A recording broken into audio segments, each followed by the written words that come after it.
মানুষ যখন এই সংসারে প্রবেশ করে অর্থাৎ জন্মগ্রহণ করে তখন নিশ্চিন্তে থাকে, আনন্দে থাকে।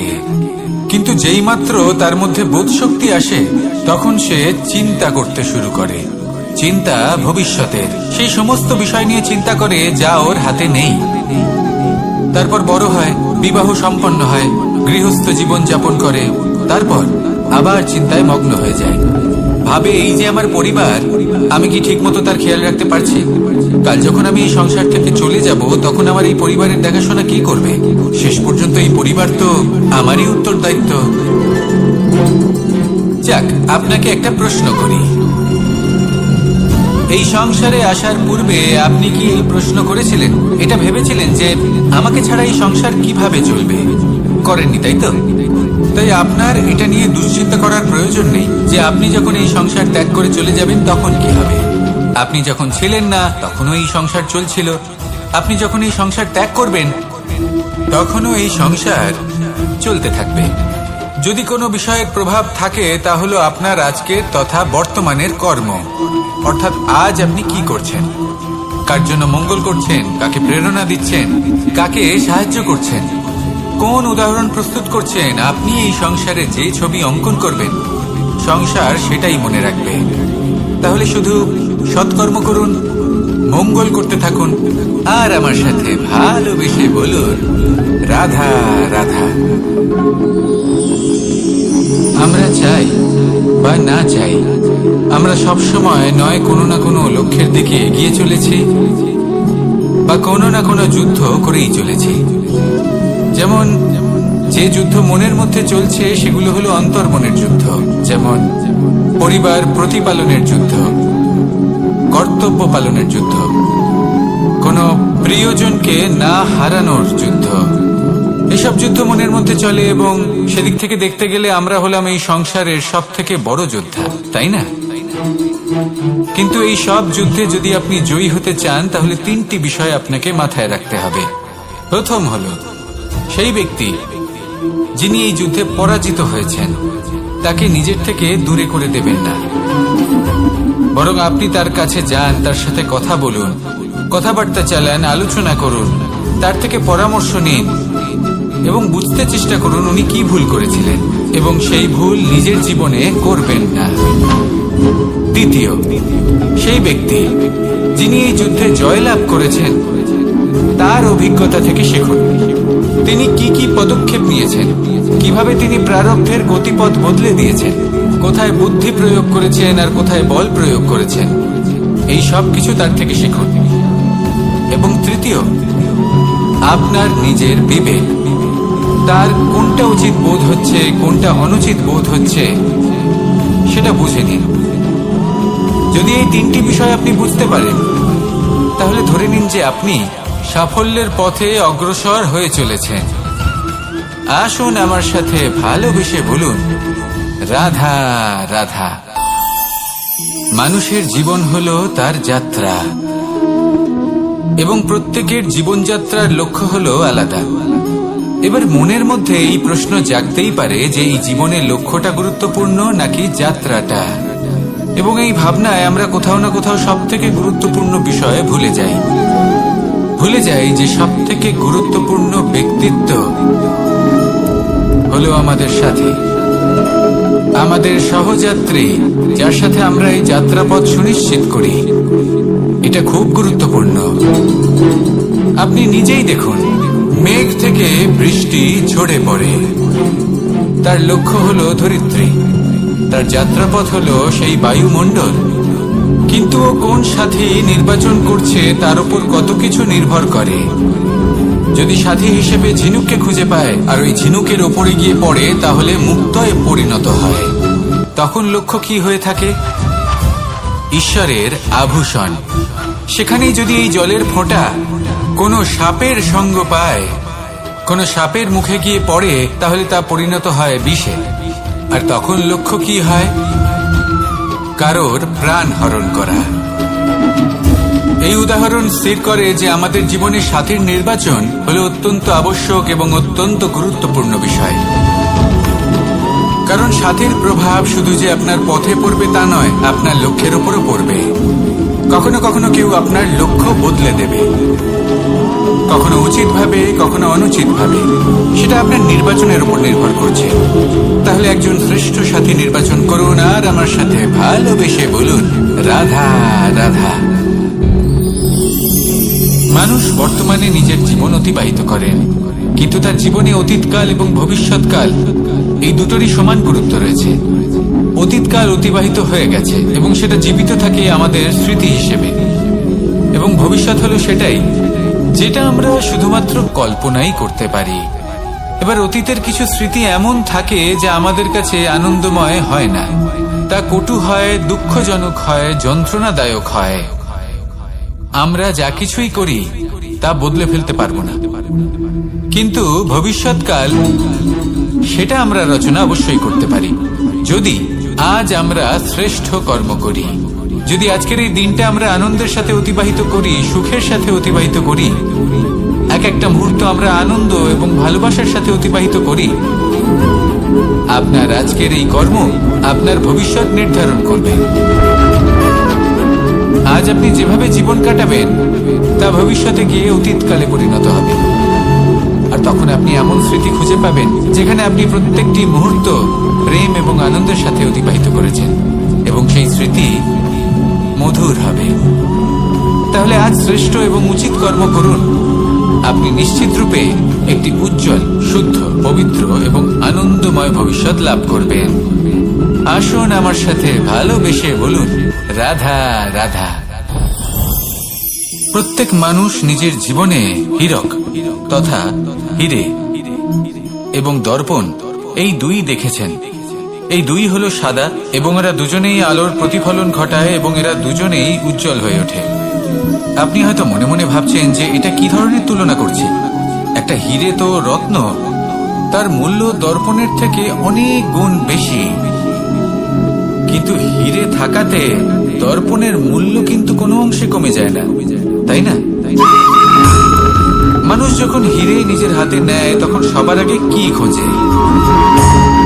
দর্পণ, যাতে তার মধ্যে দিয়ে দেখে সে বুঝতে পারে যে সেই হিরে আদৌ তার শোভাবর্ধন করছে কিনা, তাকে ভালো দেখাচ্ছে কিনা, প্রসাধনের জন্য সেটা ব্যবহার করা ঠিক হবে কিনা।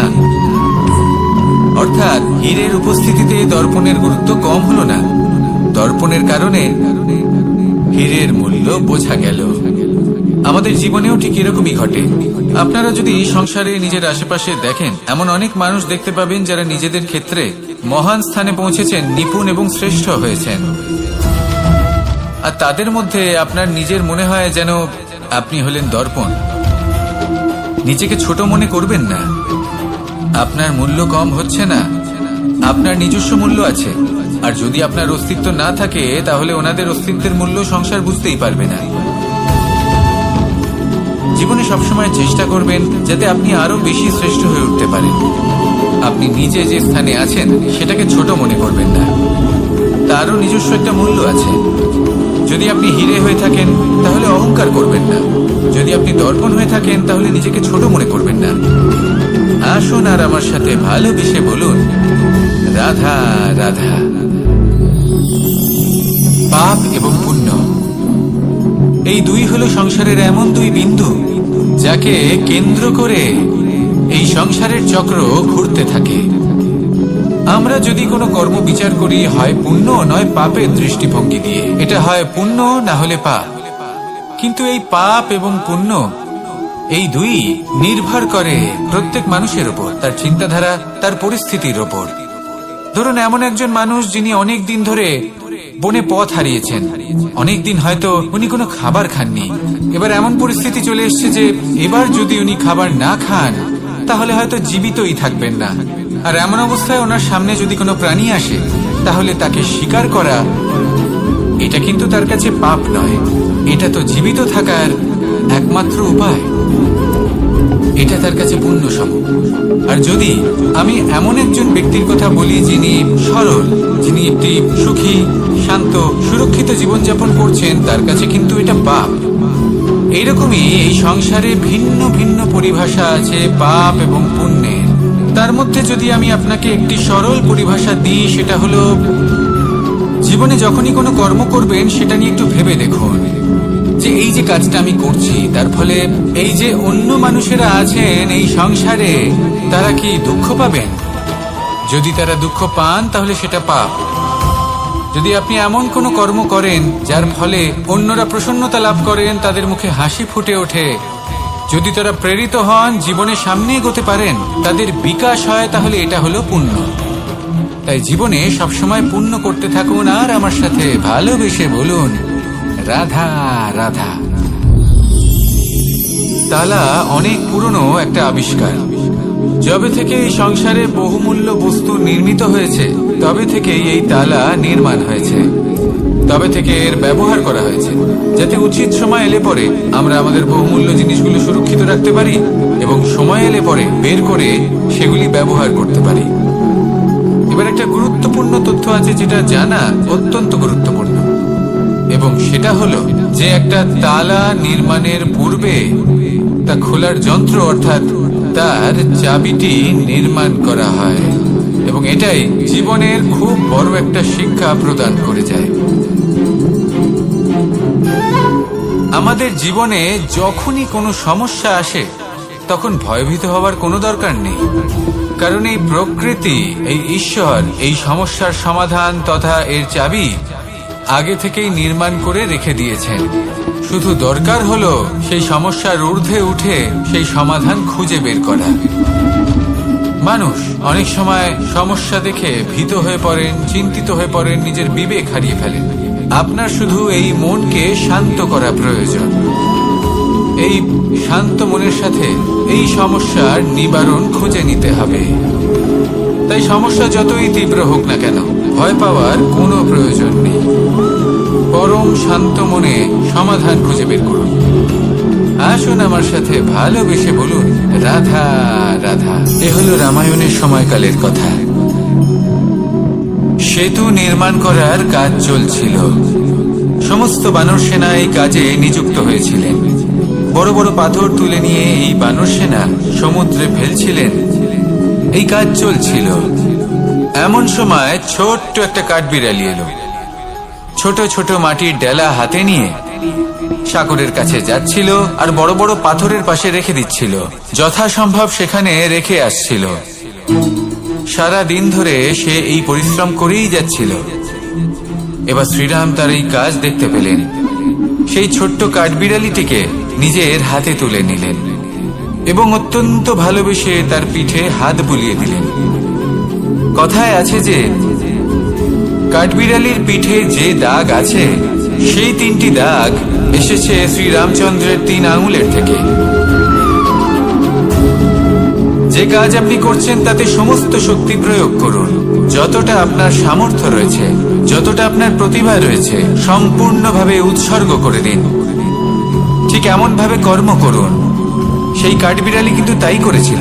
সেই জন্য শ্রীরামের সাথে সেও সেই কাহিনীতে অমর হয়ে গেছিল। সম্পূর্ণ শক্তি প্রয়োগ করুন, সম্পূর্ণ সামর্থ্যের সাথে কর্ম করুন, কারণ এটাই হলো শ্রেষ্ঠ পথ কোনো কর্ম করার। আসুন আমার সাথে ভালোবেসে বলুন রাধা রাধা। মানুষের জন্ম কখনো তার ভবিষ্যৎ নির্ধারণ করতে পারে না। হ্যাঁ, ওর জীবনযাত্রা অবশ্যই সুখময় হতে পারে।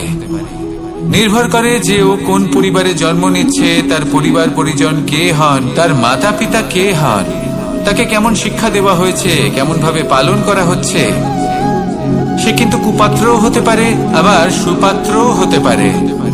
কিন্তু সে চলে যাওয়ার পর এই সংসার তাকে মনে রাখবে নাকি না, আর যদি মনেও রাখে তাহলে কিভাবে মনে রাখবে সেটা নির্ভর করছে তার কর্ম এবং তার নির্বাচনের উপর। ঠিক যেমন বর্ষার এই জলের ফোঁটা যখন মেঘ থেকে ঝরে পড়ে তখন তার এই নির্বাচন হলো গুরুত্বপূর্ণ, কারণ তার নির্বাচন তার উপর নির্ভর করছে তার ভবিষ্যৎ কেমন হবে। ঝিনুকের মুখে পড়লে মুক্ত হয়ে ওঠে, সাপের মুখে পড়লে বিষ, আর যদি কোনো পাতায় পড়ে তাহলে শিশিরে পরিণত হয়। তাহলে কর্ম এবং নির্বাচন দুটি জীবনে গুরুত্বপূর্ণ। এদের বিষয় বিশেষ যত্ন নেবেন এবং আমার সাথে ভালোবেসে বলবেন রাধা রাধা। কখনো কখনো আমাদের জীবনে দুঃখ আসে এবং তার কারণ হলো সন্দেহ।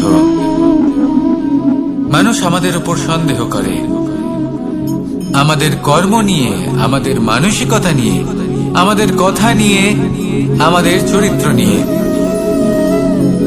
কখনো কখনো আমরা শুভ উদ্দেশ্য নিয়ে কারোর মঙ্গল কামনা করি, তার জন্য কোনো ভালো কর্ম করি, এবং সেই ব্যক্তি আমাদের বন্ধুত্ব নিয়ে, আমাদের সম্পর্ক নিয়ে, আমাদের সততা নিয়ে প্রশ্ন করতে থাকে, আমাদের সন্দেহ করে। তখন আমাদের দুঃখ হয়, কিন্তু এটা হওয়া উচিত নয়। কারণ যখনই কোনো ব্যক্তি আপনাকে সন্দেহ করছে, তাতে আপনারই মূল্য বৃদ্ধি পাচ্ছে। এবার আপনি বলবেন, এ কি করে সম্ভব হতে পারে? একটা কথা বলুন, আপনি কখনো শুনেছেন যে কয়লার শুদ্ধতার পরিমাপ করা হচ্ছে? শোনেননি, কারণ এমনটা কখনো হয়ই না। শুদ্ধতার পরখ শুধুমাত্র সোনার ক্ষেত্রে করা হয়, শুধুই তার শুদ্ধতা নিয়ে সন্দেহ প্রকাশ করা হয়। এই সোনাকে পরখ করা হয়, আর যখন এই সোনা এই পরীক্ষায় উত্তীর্ণ হয়, তখন সেই সোনা কতটা মূল্যবান সেটা সংসার জানতে পারে। সেই রকমই এই সংসার আপনাকেও পরখ করবে। যখন আপনি এই পরীক্ষায় উত্তীর্ণ হবেন, তখন আপনার মূল্য কতটা অধিক সেটা এই সংসারও জানতে পারবে। সেই জন্য যখনই কেউ আপনার উপর সন্দেহ করবে, দুঃখ পাবেন না। শুধু এই কথাটার খেয়াল রাখবেন, আপনি কি উচিত পথে চলেছেন, উচিত কর্ম করছেন। সকলের প্রতি আপনার মনে যেন সদ্ভাবনা থাকে, এবং হ্যাঁ, আপনি যেন আমার সাথে ভালোবেসে বলেন, রাধা রাধা। আমরা সবাই সূর্যকে সম্মান করি, ওনাকে শ্রদ্ধা করি, ওনাকে পুজো করি। এই সূর্য আমাদের শক্তি প্রদান করেন, প্রকাশ প্রদান করেন। কখনো কখনো উষ্ণতা এতটাই বাড়িয়ে তোলেন, এতটাই তপ্ত করে তোলেন, আমাদের একথা মনে হয় যে আমাদের এই শরীর জ্বলে যাচ্ছে। তখনও আমরা বিরোধিতা করি না, তাকে কটু কথা শোনাই না। আমরা সসম্মানে তা গ্রহণ করি। কেন কেন করি? কারণ আমরা জানি যে সন্ধেবেলা যখন সূর্যাস্ত হবে, তখন শুধুমাত্র অন্ধকার বাকি থাকবে। ঠিক কিছুটা এরকমই হয় আমাদের মাতা পিতাও, যিনি আমাদের জন্ম দেন, আমাদের ভরণ পোষণ করেন, আমাদের বড় করেন, আমাদের প্রেম প্রদান করেন। কখনো কখনো তাদের মুখ থেকে কটু কথা নিঃসৃত হয়, আমাদের দুঃখ হয়, কিন্তু তখন আমাদের এটা বোঝা উচিত, এগুলি নিঃসৃত হচ্ছে আমাদেরই মঙ্গলের জন্য। যেমন সূর্যদেব, উনিও উত্তাপ দিয়ে থাকেন আমাদেরই মঙ্গলের জন্য, যাতে ফসল পাকতে পারে, যাতে জল বাষ্প হয়ে মেঘ হতে পারে, বৃষ্টি হতে পারে, আর এই সংসারে নিরন্তর জলের প্রবাহ থাকে। আমাদের মাতা পিতা, তাদের কঠোর আচরণ, তাদের কঠোর অনুশাসনের পেছনে লুকিয়ে থাকে ওনাদের ভালোবাসা। আমাদের তা বুঝতে হবে, সসম্মানে ওনাদের গ্রহণ করতে হবে। কারণ ঠিক সূর্যাস্তের পরে যেমন চতুর্দিক অন্ধকারচ্ছন্ন হয়ে যায়, তেমনি আমাদের জীবন থেকে যখন আমাদের মাতা পিতা চলে যায়, তখন আমাদের জীবনেও শুধু এবং শুধুমাত্র অন্ধকারই ছেয়ে থাকে। সেই জন্য নিজের মাতা পিতাকে সম্মান করুন, ওনাদের ভালোবাসা প্রদান করুন। এই মন আর এই জীবন প্রসন্ন হয়ে বলবে, রাধা রাধা। শিশিরের বিন্দু পাতার ওপর পড়ে আর তার গায়ে লেগে থাকে। পাতা তাকে শুষে নিতে পারে না, আর শেষ পর্যন্ত সে ঝরে পড়ে যায়। অন্যদিকে রয়েছে মেঘ এবং চাতক। এদের মধ্যে অনেক দূরত্ব থাকে। মেঘ থাকে আকাশে আর চাতক থাকে ধরিত্রীতে। কিন্তু যখন এই মেঘ থেকে বৃষ্টি ঝরে পড়ে, এই চাতক কিন্তু সেই জলই পান করে, নয়তো সে তৃষ্ণার্ত থেকে যায়। এবার অন্যদিকে দেখলাম শিশির বিন্দু আর পাতার এই সম্পর্ক।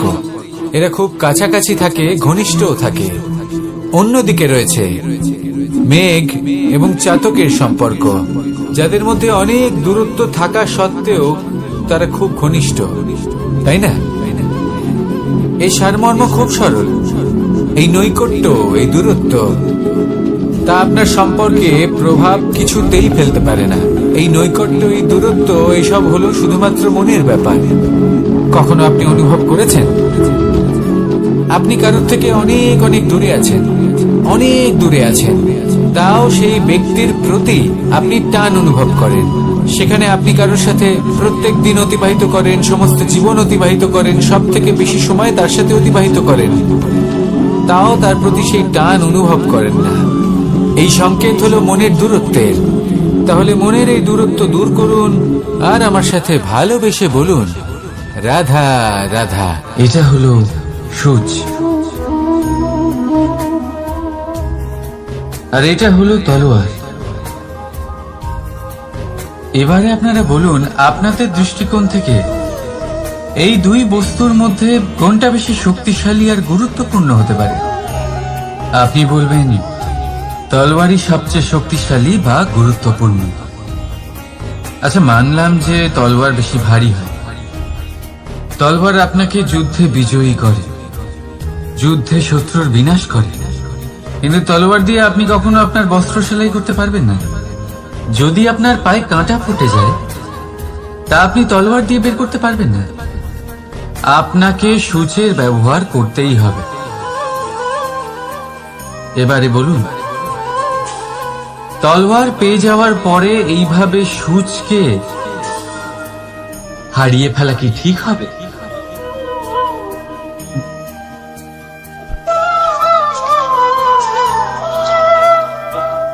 ঠিক সেইভাবেই জীবনে সম্পন্ন বন্ধু পাওয়ার পরেও আপনার সেই বন্ধুদের হারাবেন না যারা কম সম্পন্ন, দরিদ্র। কারণ তারা আপনার সাথে তখন ছিলেন যখন আপনি কিছুই ছিলেন না, আর জীবনে দরকার পড়লে তারাই আপনার কাজে আসবে, সম্পন্ন বন্ধু নয়। তাই যাকে ভালোবেসেছেন তার সাথে বন্ধুত্ব পালন করুন। চিত্ত আনন্দে জেগে উঠবে। রাধা রাধা। পঞ্চমহাভূত জীবন রচনায় এর অবদান অনস্বীকার্য। এই পঞ্চমহাভূত আসলে কি? জল, বায়ু, অগ্নি, মাটি আর আকাশ। এবার শুধুমাত্র জীবন রচনায় এর অবদান আছে তা নয়, শুধু শরীর রচনাতে এর যোগদান আছে তা নয়, বরং এরা হলো আমাদের জীবনের সব থেকে বড় শিক্ষক। এবার আপনারা সকলে চমকে যাবেন, হয়তো আপনারা এই দৃষ্টিভঙ্গি দিয়ে কখনো দেখেননি। আমি আজ আপনাদের বোঝাবো। এদের মধ্যে সব থেকে বড় তত্ত্ব জল। এ আমাদের কি শেখাচ্ছে? এই জল, এর নামই হলো জল, কিন্তু এ কখনোই আমাদের জ্বালায় না, আমাদের জ্বলনের কারণ হয় না। তাহলে কি করে? আমাদের তৃষ্ণা মেটায়, আমাদের শীতলতা প্রদান করে, জীবন দান করে। এর দ্বারা আমরা কি শিক্ষা লাভ করি? যে আপনার উৎপত্তি যেখান থেকেই হোক না কেন, আপনি যেখানেই জন্মগ্রহণ করুন না কেন, আপনার কর্ম সর্বদা শ্রেষ্ঠ হওয়া উচিত। আপনি জলকে যে কোনো পাত্রে রাখুন না কেন, সে সেই অনুসারেই নিজের আকার ধারণ করে নেয়। এর দ্বারা আমরা কি শিক্ষা পাই? এই শিক্ষাই পাই যে যে কোনো পরিস্থিতিতেই নিজেদের মানিয়ে নিতে হবে, নিজেকে সেরকম করে নিতে হবে। যে দেশেই থাকি না কেন, যে স্থানেই থাকি না কেন, যে পরিস্থিতিতেই থাকি না কেন, যে ব্যক্তির সাথেই থাকি না কেন, আমাদের সুখময় হয়ে জীবন অতিবাহিত করা উচিত। দেখুন, আমাদের কত বড় একটা শিক্ষা দিল এই জল, যা আমরা কোনোদিন দেখতেই পাইনি। নিজেকে জলের মতোই করে তুলুন। সুখের ধারায় স্বাচ্ছন্দ্যে প্রবাহমান হতে থাকবেন আপনি। নিজের আকারকে ভেঙে ফেলুন, নিজের সীমা লঙ্ঘন করুন। আপনি অবশ্যই একদিন মহানুভবতা অনুভব করবেন। তাহলে আসুন আর আমার সাথে ভালোবেসে বলুন, রাধা রাধা। জীবনের পঞ্চমহাভূতের দ্বিতীয় তত্ত্ব হল মাটি, ভূমি, ধরা, যে ধারণ করে, যা আমাদের সকলকে ধারণ করে, ভালো হোক বা মন্দ, নিজের কর্তব্য পালন করে। আর এটাই শিক্ষা আমাদের জন্য। আমাদেরকেও আমাদের সকল কর্তব্য পালন করতে হবে, তা সে আমাদের নিজেদের প্রতি হোক, আমাদের পরিবারের প্রতি হোক, সমাজের প্রতি হোক বা ঈশ্বরের প্রতি। এই শিক্ষা আমাদের মাটি দিয়ে থাকে, এ আমাদের পদতলে পিষ্ট হয়েও তার বদলে আমাদের বনস্পতি প্রদান করে। অগ্রসর হতে পদক্ষেপ নেওয়ার সময় আমরা পা দিয়েই ধরিত্রীকে পিছনে ঠেলি, কিন্তু এই মাটি আমাদের ঘৃণা করে না। সে আমাদের পরবর্তী পদক্ষেপের জন্য অপেক্ষা করে আর স্বাগত জানায়। আর হয়তো সেই জন্যই এই ধরাকে আমরা ধরিত্রী মাতা বলে থাকি। আর তাই এই পদবী, এই সম্মান, এই ভালোবাসা এর আকার বা এর ভারের জন্য একে প্রদান করা হয় না, প্রদান করা হয় এর স্বভাবের কারণে। আপনিও যদি ধরিত্রীর মতো হতে পারেন, যদি আপনিও নিজের সকল কর্তব্য পালন করেন, বিশ্বাসের সাথে তা স্বীকার করে নিতে পারেন, যদি অন্য কারোর সাফল্যেও আপনি প্রসন্ন হতে শিখতে পারেন, যদি আপনি একটু কষ্ট সহ্য করে অন্য কাউকে প্রসন্নতা প্রদান বা অন্য কাউকে সেবা করতে পারেন, তাহলে আপনিও মাটির মতোই মহান হয়ে উঠতে পারবেন। তাহলে আসুন আর আমার সাথে ভালোবেসে বলুন, রাধা রাধা। জীবনের পঞ্চমহাভূতের মধ্যে একটা তত্ত্ব হলো বায়ু। বায়ু যাকে কিনা দেখা যায় না, বরং তাকে কিন্তু আমরা অনুভব করতে পারি। আর একে সব থেকে বেশি অনুভব করতে পারি তখন যখন বায়ু কম থাকে। বায়ু যদি লুপ্ত হয়ে যায়, তাহলে তখনই আমরা বুঝতে পারি যে বায়ু তো নেই, এ তো সমস্যার ব্যাপার। এবার এই বায়ু দ্বারা আমরা কি শিক্ষা পাই? এই বায়ু আমাদের এই শিক্ষা দেয় যে আমাদের কখনোই অহংকার করা উচিত নয়। আমরা সকলেই কখনো না কখনো চাই যে আমাদের শ্রেষ্ঠতা, আমাদের যোগ্যতা, আমাদের মাহাত্ম্য এই সংসার বুঝতে পারুক। আর নিজের মাহাত্ম্য প্রমাণ করার জন্য শক্তি দেখানোর কোনো প্রয়োজন নেই। কারণ যখন কোনো ব্যক্তি, এই সমাজ, এই সংসার আপনাকে নিজের থেকে দূরে করে দেবে, আপনার থেকে দূরে চলে যাবে, তখন আপনার মাহাত্ম্য কি তার আভাস সে নিজে থেকেই অবশ্যই পেয়ে যাবে। আপনার কিছুই করার প্রয়োজন নেই। বায়ুর মতো হয়ে উঠুন, বায়ু যার কিনা কোনো ভার নেই। কিন্তু যখন সময় আসে, যখন সে তুফানের রূপ নেয়, তখন অত্যন্ত বড় বড় বিধ্বংসী কাজ সে করে ফেলে। আর তখন এর শক্তির কোনো তুলনাই হয় না। বায়ু যে নিজের সঞ্চালন দ্বারা পৃথিবীকে প্রাণ দেয়, নিজের পরিবহন দ্বারা এই মেঘ সৃষ্টি করে, এই ধরিত্রীর তৃষ্ণা নিবারণ করে। বায়ুর মতো যদি আপনি হয়ে উঠতে পারেন, তাহলে হালকা হয়ে যাবেন, ওপরে উঠতে পারবেন এই সংসার, এই ভৌতিকতা, এই মোহ মায়া থেকে। আর তখন আপনি বুঝতে পারবেন যে প্রেম কাকে বলে। তখন আপনি বুঝবেন যে দান করাই হলো জীবন। তাহলে আসুন আর আমার সাথে ভালোবেসে বলুন, রাধা রাধা। জীবনের পঞ্চমহাভূতের মধ্যে একটা তত্ত্ব হলো আকাশ। আকাশ যা কিনা নিরাকার, যার কোনো আকার নেই। আকাশ যা হলো অনন্ত। আর আমাদের সবসময় মনে হয় যে এই আকাশ আমাদের সাথে জড়িয়ে রয়েছে। কেন? এবার এই আকাশ আমাদের জন্য কি না করে। আকাশ আমাদের ওড়বার স্বাধীনতা দেয়। আকাশ মেঘকে ধারণ করে যাতে আমাদের তৃষ্ণা মিটতে পারে। এই আকাশ সূর্য এবং চন্দ্রকে তার যথাস্থান দেয়, যাতে আমরা প্রকাশও পেতে পারি, আবার অন্ধকারও, যাতে আমাদের জীবনে সামঞ্জস্য বজায় থাকে। আকাশের থেকে অনেক কিছুই শেখার রয়েছে।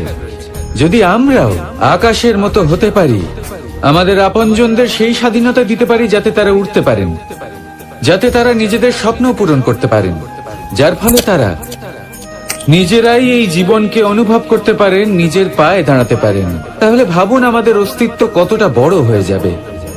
যদি আপনি আকাশের মতো হতে পারেন, তাহলে আপনিও আকাশের মতোই অনন্ত হয়ে উঠবেন। তাহলে আসুন আর আমার সাথে ভালোবেসে বলুন, রাধা রাধা। জীবনের পঞ্চমহাতত্ত্বের মধ্যে পঞ্চম তত্ত্ব অগ্নি। অগ্নি যা জ্বালাতে সাহায্য করে, কিন্তু তা উত্তাপও প্রদান করে। নিশ্চিত রূপে অগ্নি আমাদের জ্বালিয়ে দিতে পারে, কিন্তু আপনি কি কখনো এটা ভেবে দেখেছেন যে আগুন, তাকে নিজেকে কতটা জ্বলতে হয়, তাকে নিজেকে কতটা তাপ সহ্য করতে হয়। ও নিজে জ্বলে আমাদের উত্তাপ প্রদান করার জন্য, ও নিজে জ্বলে আমাদের ঊর্জা দেবার জন্য। আমাদের আলো দেবার জন্য, অন্ধকারে পথ দেখানোর জন্য। শত্রুর সাথে মোকাবিলা করার জন্য আমাদের সাহায্য করে নিজে জ্বলে।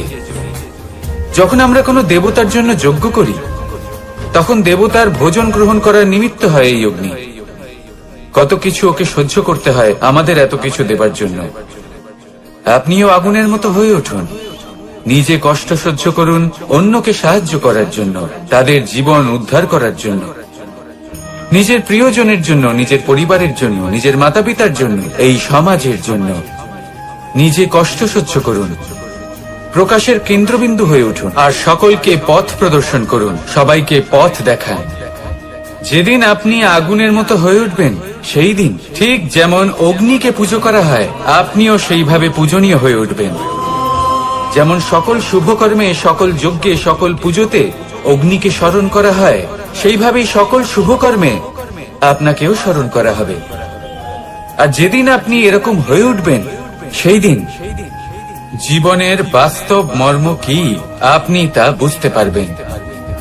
তাহলে আসুন আর আমার সাথে ভালোবেসে বলুন, রাধা রাধা।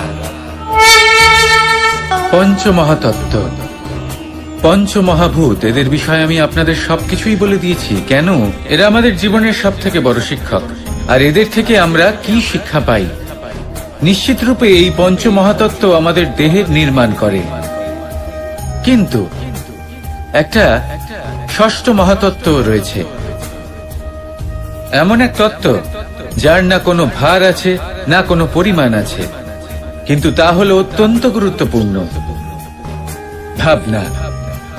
কেউ একে আত্মা বলে, কেউ একে বিবেক বলে, কেউ একে প্রাণ বলে, আর কেউ বলে চেতনা। এবার এই চেতনা যখন পঞ্চমহাতত্ত্বের সাথে জুড়ে যায়, এক হয়ে যায়, তখন মানুষের জীবনের নির্মাণ হয়। এবার আপনার দেহের নির্মাণ জন্ম থেকেই পঞ্চমহাতত্ত্ব করে দেয়, কিন্তু এই ভাবনা, এই চেতনা, একে আপনি নিজেই এগিয়ে নিয়ে যেতে পারেন। একে দিশা দেখাতে হবে, এর বিকাশ আপনাকেই করতে হবে। কিভাবে? তা আপনার উপর নির্ভর করছে। আপনি এর সদ্ব্যবহারও করতে পারেন, দুর্ব্যবহারও করতে পারেন। এমন এক দিশা দিতে পারেন, এমন সদ্ব্যবহার করতে পারেন যে আপনি নিজেই কোনোদিন ভগবত গীতার জ্ঞান দিলেন। এমন দুর্ব্যবহার করতে পারেন, এমন দিশাও দিতে পারেন যে আপনি হয়তো শকুনের মতোই মহাভারত রচনা করলেন। এই চয়ন আপনারই। শুধু এই চেতনার শুদ্ধতার দিকে বিশেষ নজর রাখতে হবে। যদি এই চেতনা শুদ্ধ হয়, তাহলে প্রেম থাকবে, আর যদি এই চেতনা অশুদ্ধ হয়, তাহলে বিদ্বেষ হবে। আর আমার মতে সুখ এবং শান্তি প্রেমের দ্বারাই লাভ হবে, বিদ্বেষ দ্বারা নয়। তাহলে আসুন আর আমার সাথে ভালোবেসে বলুন, রাধা রাধা।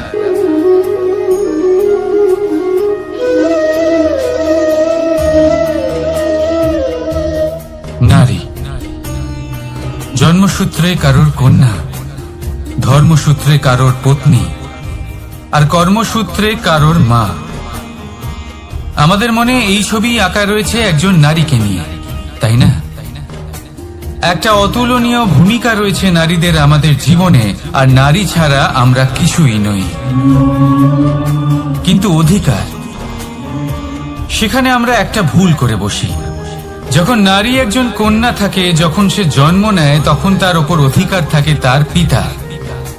আর তারপর যখন বিয়ে হয়ে যায়, তখন তার অস্তিত্বের ওপর অধিকার থাকে তার স্বামী। আর যখন তিনি মা হন, তখন নিজেই তিনি জীবনের সমস্ত অধিকার দিয়ে দেন তার সন্তানকে। কিন্তু আমরা কি কখনো এটা ভেবেছি, এই জীবন হলো তার নিজের? যে নারী সবার কল্যাণ করছেন, তার জীবনের অধিকারও তার কাছেই থাকা উচিত, তাই না? তার নিজের জীবনের সিদ্ধান্ত সে নিজেই নিতে পারেন, নিজেই নিজের ভাগ্যের রচয়িতা হতে পারেন। আর এর জন্য আমাদের নিজেদের পাল্টাতে হবে, দৃষ্টিভঙ্গি পাল্টাতে হবে। কারণ এই ধারণা সেটা আজ বা কালকের ব্যাপার নয়, এটা ঘটে চলেছে বহু বছর ধরে, আর চলতেই থাকবে যদি আমরা এটা না বদলাই। আর এটা তখনই সম্ভব হবে যখন আমরা নিজেদের মধ্যে পরিবর্তন আনব।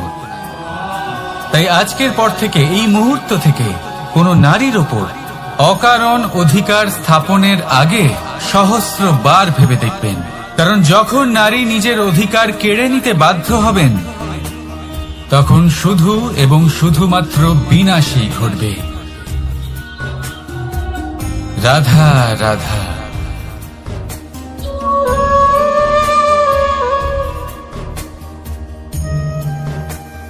নারী, পুরুষরা যাকে নাম দিয়েছেন ত্রিয়া, কেন দিয়েছেন, কে দিয়েছেন, কেউ তা জানে না। কথায় আছে পুরুষরা ভাবেন যে ত্রিয়া, ভাবেন একরকম, বলেন অন্য কিছু আর করেন অন্য কিছুই। কিন্তু সত্যিটা কি এটাই? আসল সত্যি হলো এটাই যে ত্রিয়া হলো সেই চরিত্রহীন পুরুষ আর কেউ নয়।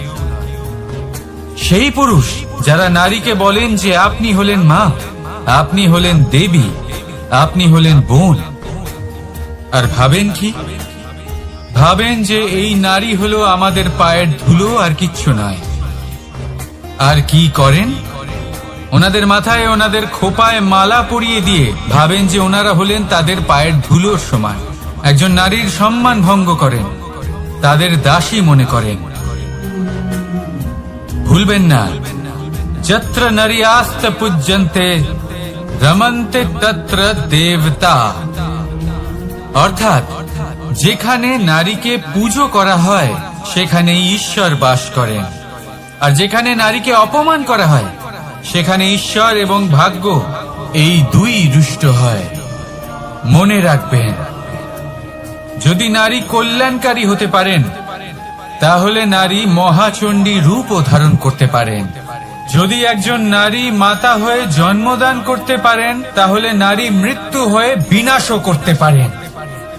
যেখানে নারী অপমানিত হবেন সেখানে মহান ভারতও মহাভারতের পথে অগ্রসর হতে পারে। তাই মনে রাখবেন, নারীর অপমান যেন কখনোই না ঘটে। আর যদি কোথাও নারীর অপমান হয় তার অর্থ হলো আপনার বিনাশ আপনার দিকেই আসছে, আর এটা হলো তার প্রথম পদক্ষেপের প্রথম পদধ্বনি। রাধা রাধা। যদি সন্তান কোনো দুষ্কর্ম করে তাহলে সেই অপরাধ শুধু কি সেই সন্তানের? না, যদি সন্তান দুষ্কর্ম করে তাহলে অপরাধী তার মাতা পিতাও, যারা পুত্রমোহর কারণে সেই অনুচিত কাজে তাকে বাধা দেননি। অপরাধী হলেন তার পিতামহ, যিনি নিজের কর্তব্যবোধের কারণে নিজের পরিবারের যত্ন নেননি, যিনি সন্তানকে কখনো শাস্তি দেননি। অপরাধী হলেন তার সেই গুরুও, যিনি নিজের শিষ্যের সেই দুষ্কর্ম দেখেও তাকে প্রতিহত করতে পারেননি। একজন হবু রাজার কর্তব্য হলো নিজের প্রজার কাছে সে যেন এক উদাহরণ প্রস্তুত করতে পারে, কিন্তু যদি এত অনুচিত উদাহরণ প্রস্তুত হয়ে থাকে তাহলে মা বাবার, বাড়ির বয়োজ্যেষ্ঠদের কর্তব্য হলো ওনারা যেন সেটা সেখানেই থামান, হয় ভালোবেসে নয়তো শাস্তি দিয়ে। যদি না থামানো হয় তাহলে মহাভারত অবশ্যম্ভাবী। অনেক ব্যক্তির মনে একটা প্রশ্ন জাগে আমাকে আর রাধাকে নিয়ে। বলেন যে না আমি আর রাধা একসাথে থাকি, না আমাদের বিয়ে হয়েছে, আমি এখানে দ্বারকাতে ও ওখানে বর্ষণাতে, তাও এত ভালোবাসা কি করে? এ কেমন সম্পর্ক? আমি তাদের একটা সহজ কথা বলতে চাই। আপনি কখনো আয়নার দিকে দেখেছেন? নিজের দুই চোখের দিকে তাকিয়ে জিজ্ঞাসা করুন, এই দুই চোখ একসাথে কেন বন্ধ হয়, একসাথে কেন খোলে, একসাথে কেন ঘুমোয়, একসাথে কেন কাঁদে?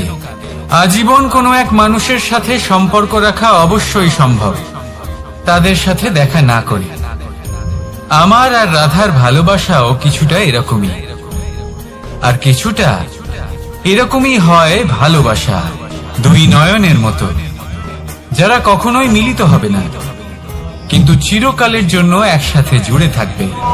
এই অনুভূতি নিঃস্বার্থ হয়, আর এই নিঃস্বার্থ ভালোবাসা আপনাকে আনন্দের পথে অগ্রসর করে। জীবনে সবসময় নিঃস্বার্থভাবে ভালোবাসুন, শুধুমাত্র আনন্দই পাবেন। তাহলে আসুন আমার সাথে নিঃস্বার্থভাবে ভালোবেসে বলুন, রাধা রাধা। মানুষ, কোন ব্যক্তির নির্মাণ হয় কিভাবে?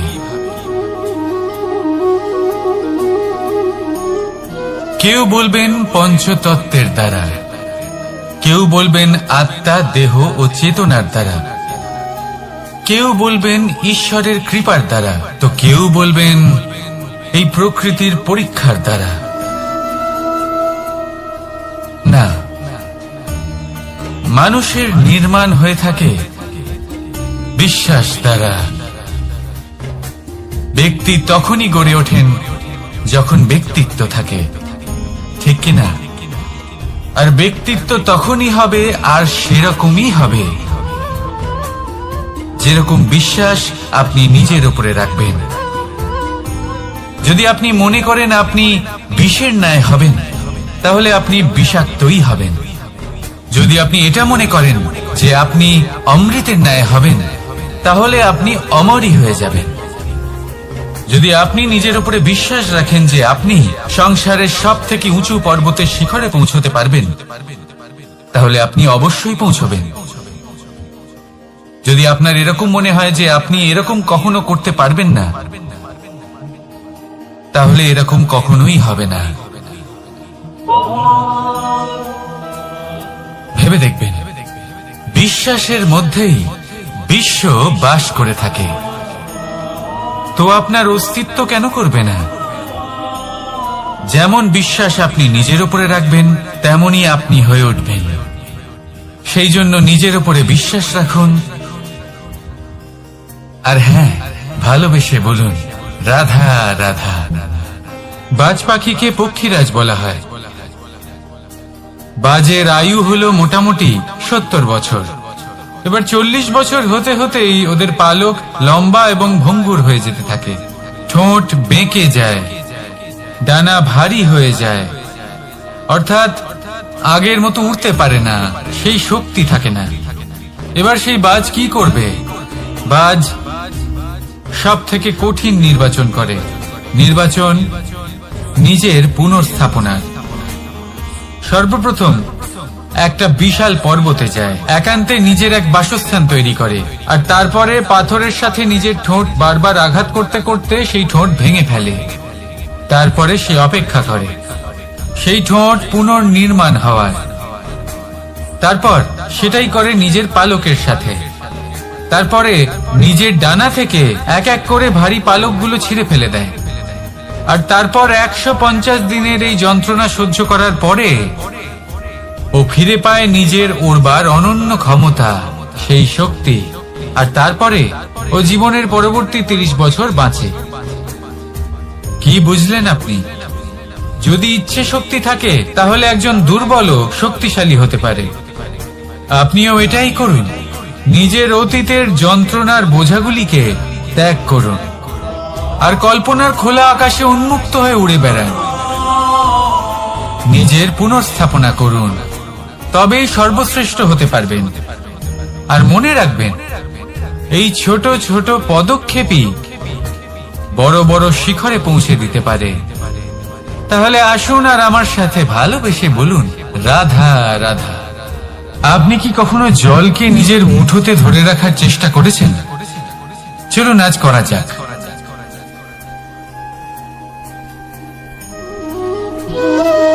যদি আপনি নিজের মুঠো জোরে বন্ধ করেন, জল ধরে রাখতে পারবেন না। যদি আপনি তাকে এমনি বইতে দেন, তাহলে ও নিজের পথ নিজেই করে নেবে, আর আপনার হাতেও থেকে যাবে। আমাদের জীবনও হলো কিছুটা এরকম, জলের মতো।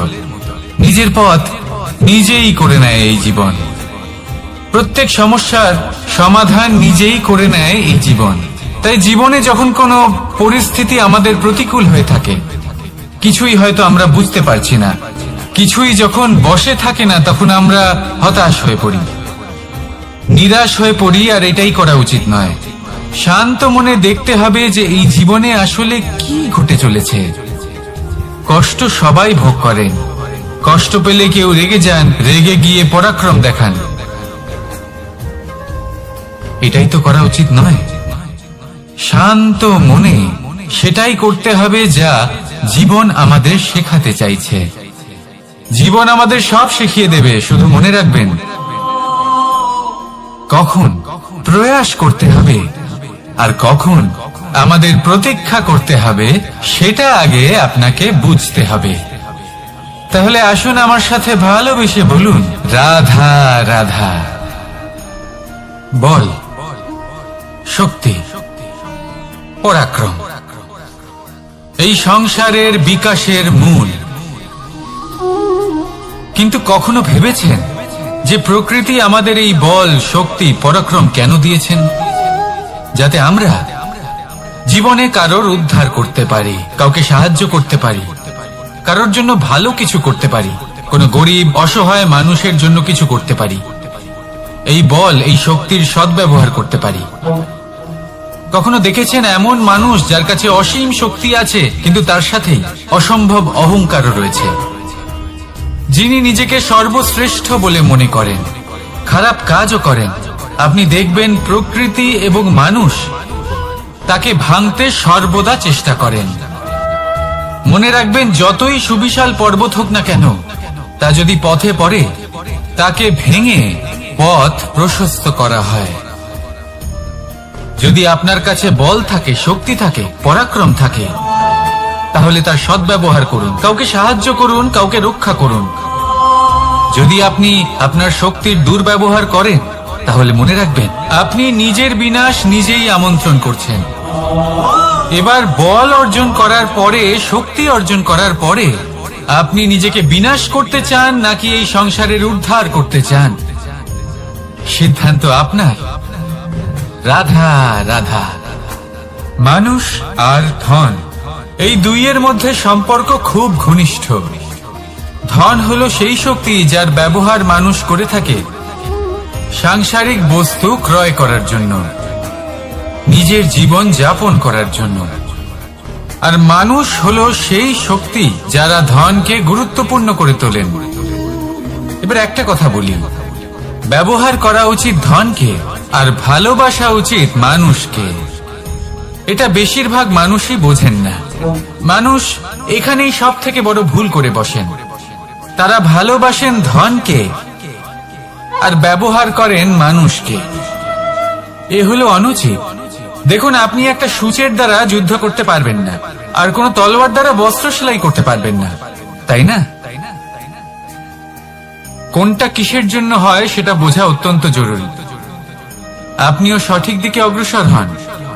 মানুষকে ভালোবাসুন আর ধনকে ব্যবহার করুন। যদি আপনি মানুষকে ব্যবহার করেন, তাহলে আপনি ভালোবেসে ফেলবেন ধনকে, আর এই ভালোবাসা ধীরে ধীরে পরিণত হবে লোভে, আর ধীরে ধীরে এটা আপনাকে বিনাশ করে দেবে। তাহলে সমস্ত মানুষকে ভালোবাসুন আর এইভাবে ভালোবেসে বলুন, রাধা রাধা। সাফল্য কে না চান?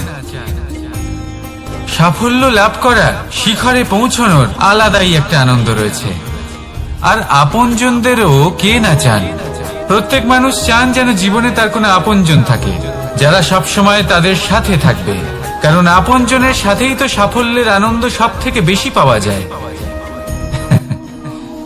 কিন্তু আসলে কি হয়, অনেক সময় সাফল্যের খোঁজে সেই পথে চলতে চলতে আমরা আপনদের থেকে দূরে চলে যাই। না চাইতেও দূরে চলে যেতে হয়, ওনাদের সাথে সময় কাটাতে পারি না। আর আমরা ভুলে যাই যে সাফল্যের আসল আনন্দ আপনজনদের সাথেই পাওয়া যায়। সফল হওয়ার পরে আপনদের সাথে দেখা হলে তাদের চোখে আমাদের জন্য যে আবেগ থাকে, যে সম্মান, যে প্রেম থাকে, সেটাই হলো আসল পুরস্কার। আমরা সেই কথা ভুলে যাই এবং একা হয়ে পড়ি। বেশিরভাগ সময় এটাই হয়। বেশিরভাগ সময় সফল মানুষগুলি একা হয়ে যান। এবার আপনি কি চান? আপনি অসফল হয়ে দিনগুলি একাকিত্বে কাটাতে চান, নাকি সফল হয়ে আপনজনদের সাথে আনন্দে থাকতে চান? সেই সিদ্ধান্ত আপনার। সাফল্যের পেছনে ছুটুন, নিজেকে উজাড় করে দিন, কিন্তু আপনজনদের সঙ্গ ত্যাগ করবেন না। সেই আপনজন যারা আপনার সাফল্যের জন্য দায়ী, সেই আপনজন যিনি আপনার সাফল্যে আনন্দ পান, সুখ লাভ করেন, তাদের কখনো ত্যাগ করবেন না। আসুন আমার সাথে ভালোবেসে বলুন, রাধা রাধা। ভগবান আর ভক্ত যখন একাকার হয়ে যায়, যখন ভক্ত তার ভগবানের প্রতি এবং নিজের জীবনের উদ্দেশ্যের প্রতি সম্পূর্ণরূপে সমর্পিত হয়, তখন জন্ম নেয় ভক্তি।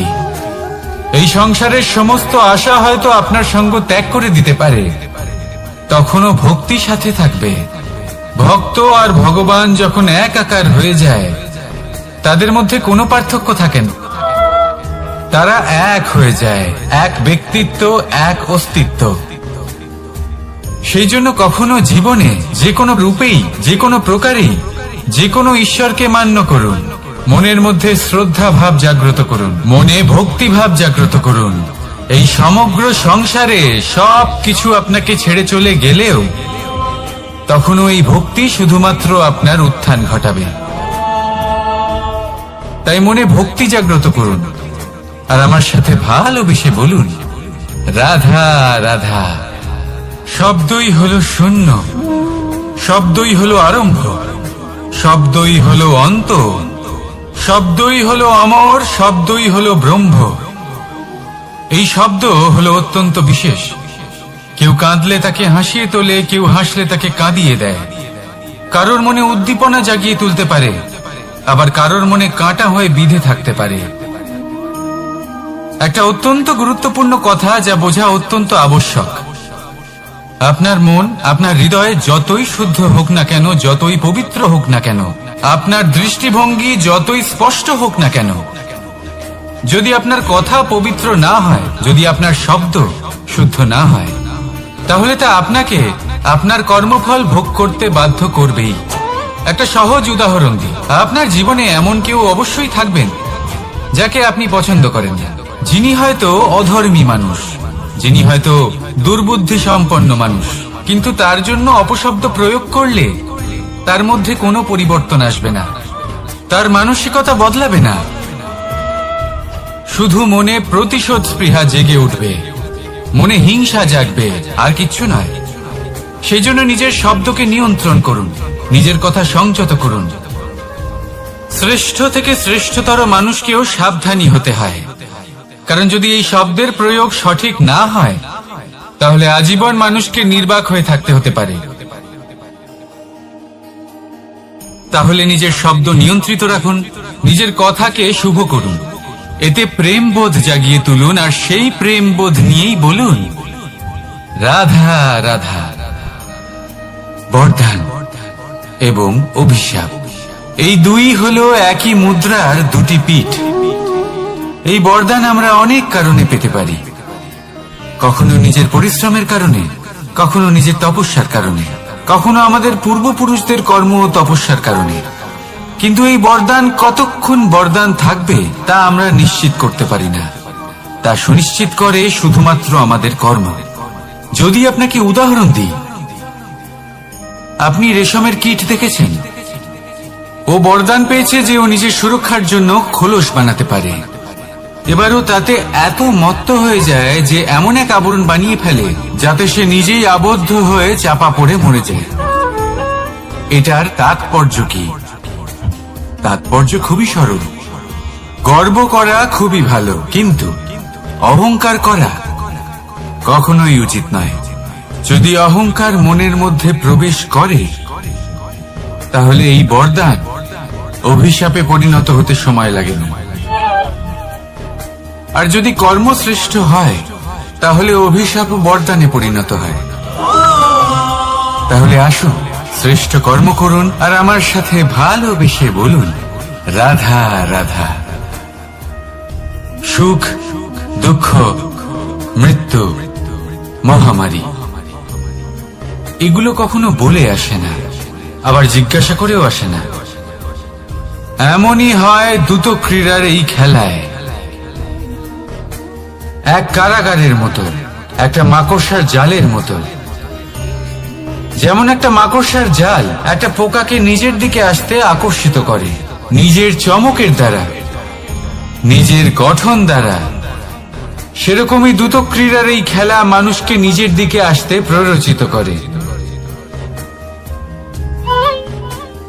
শেষে গিয়ে মানুষ আটকা পড়ে।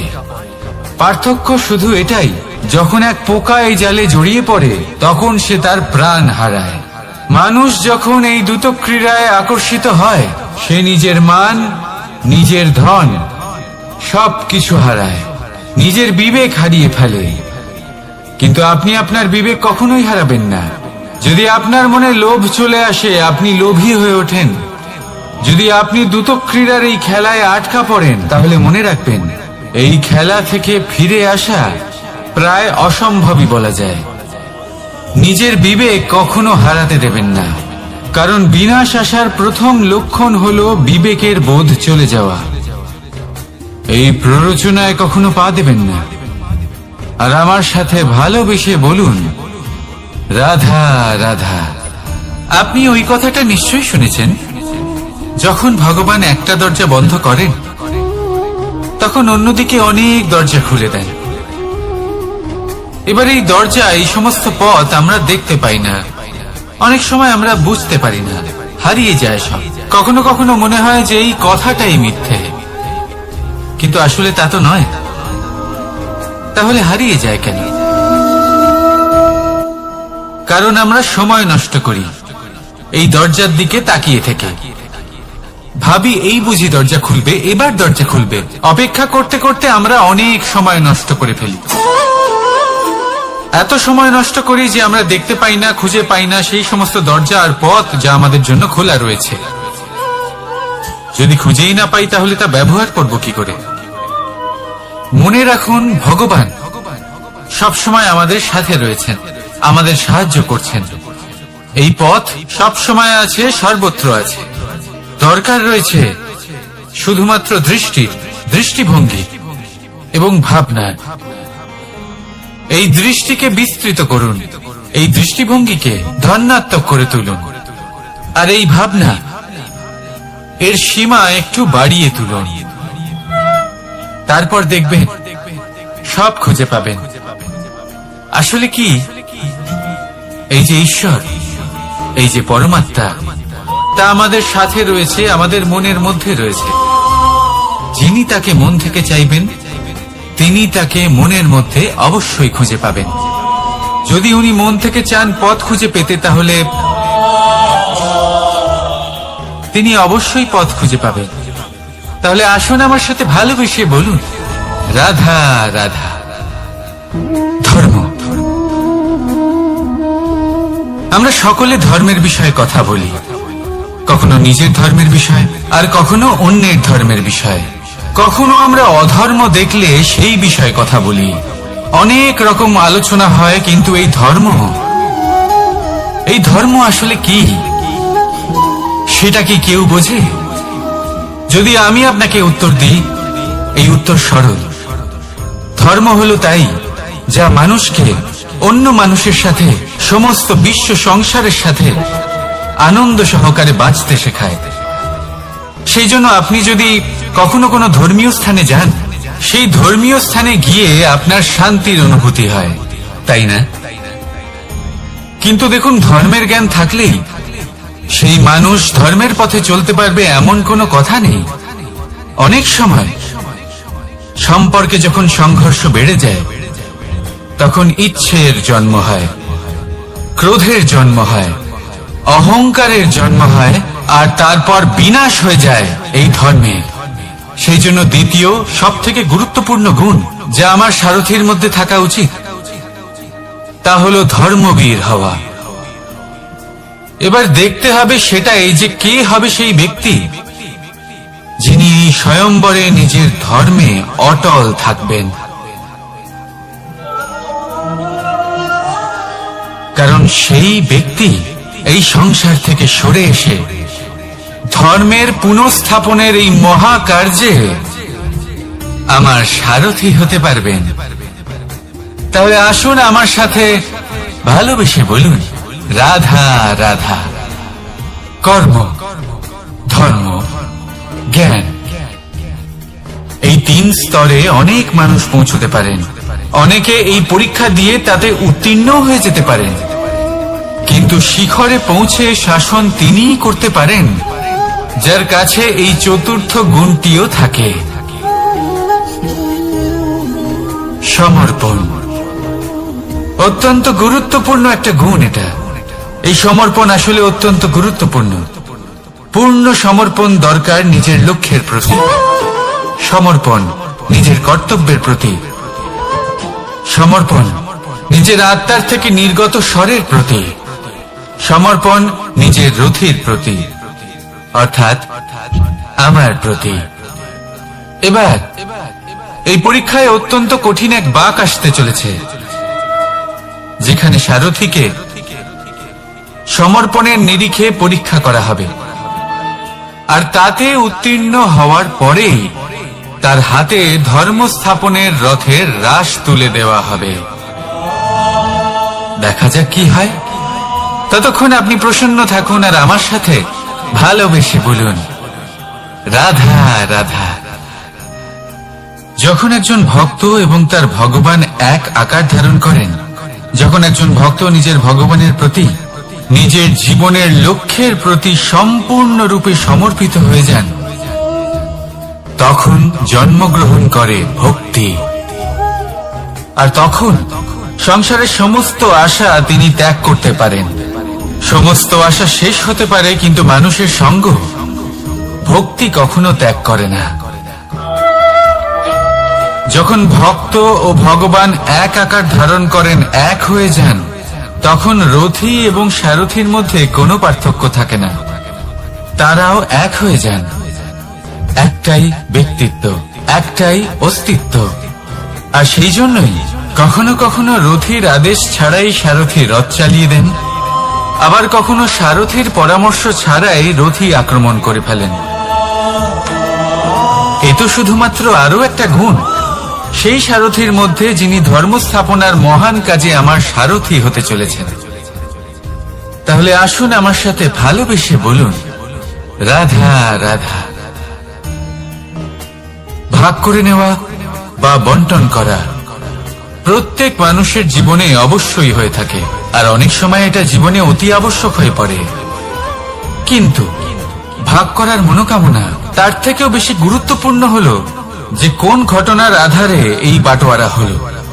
অনেক সময় এই বাটোয়ারা হলো শান্তির প্রতীক, আবার অনেক সময় এই বাটোয়ারা বিপ্লব ঘটাতে পারে, এমন এক বিপ্লব যা মহাযুদ্ধ ঘটিয়ে দিতে পারে। দেখুন, বাটোয়ারা সম্পত্তির হোক বা হোক ভিক্ষার, শিক্ষা কিন্তু একটাই। জীবনে অনেক সময় বাটোয়ারা দরকার হতে পারে, কিন্তু যতদূর সম্ভব তা এড়িয়ে চলুন, একসাথে মিলে এগিয়ে চলুন। কারণ দেখুন, এই যে বাটোয়ারা ভাগ করে দেয়, আর সেখানেই একতা আপনাকে অগ্রসর করে।